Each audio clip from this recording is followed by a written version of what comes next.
Coming up on First at 4, AT&T workers are on the picket lines due to what they say are unfair labor practices.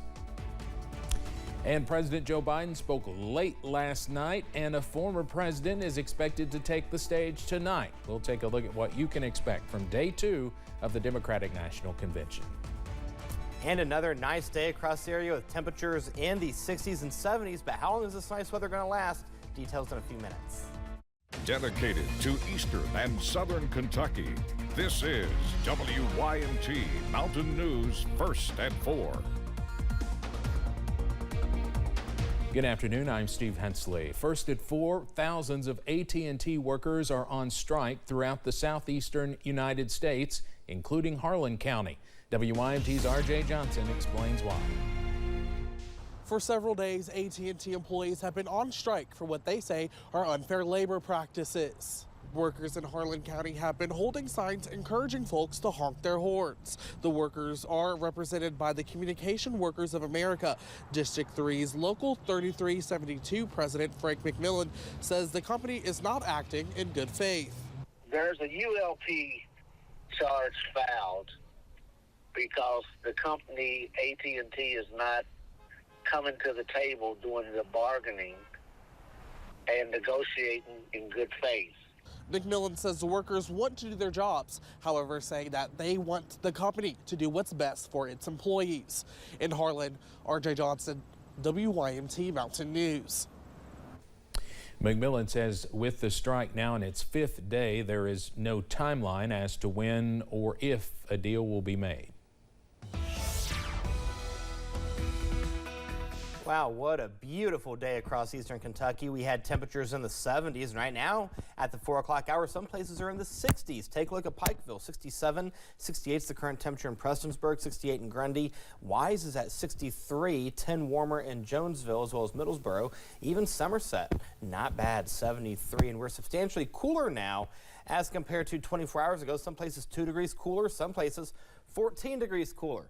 All is quiet on live pinpoint Doppler radar at this hour, and this is going to get a nice break, not just for the remainder of today, not just tomorrow, but for the remainder of the week going into the first part of next week. So take a look at the next 12 hours.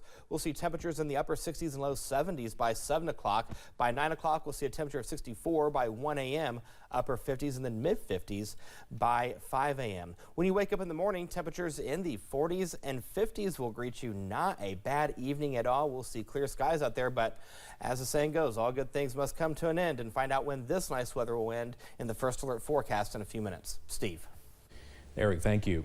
It is day 2 of the Democratic National Convention, and today's theme is, quote, a bold vision for America's future. Former President Barack Obama and Michelle Obama are both scheduled to speak tonight. CBS's Skylar Henry is in Chicago with the latest. You know, here in Illinois, we know a thing or two about electing presidents. Illinois Governor J.B. Pritzker looked to fire up delegates ahead of his speech this evening at the Democratic National Convention. If we fight hard enough, in 77 days, we're going to send Kamala Harris and Tim Walz to the White House.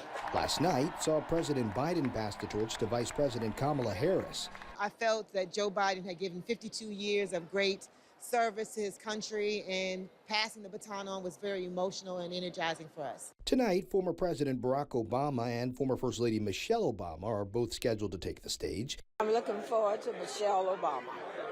She's our idol, my idol. As well as former Trump White House Press Secretary Stephanie Grisham, joining other Republicans speaking this week. We're reaching across the aisle. Already, we are seeing Donald Trump lose support from his own party, including those who know him the best.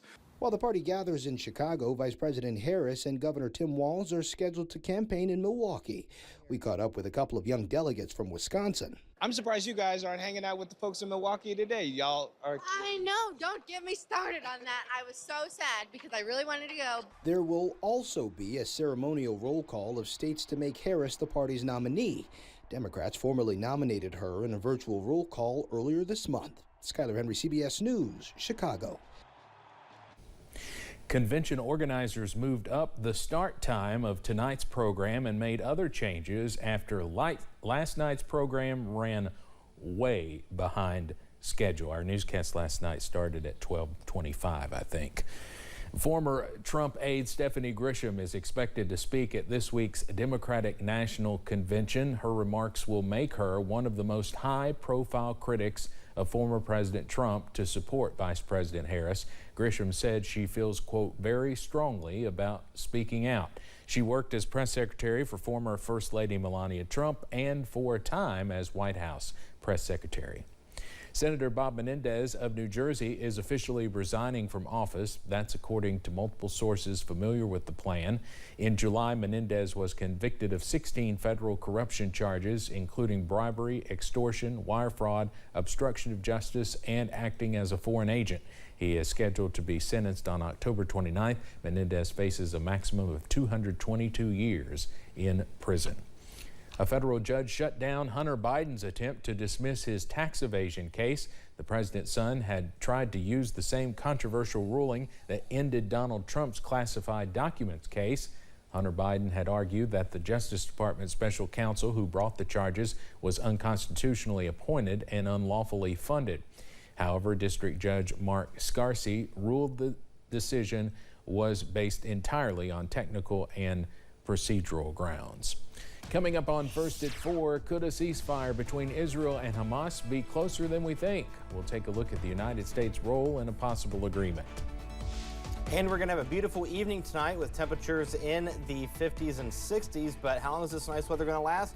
I'll have the answer in a few minutes. Stay with us.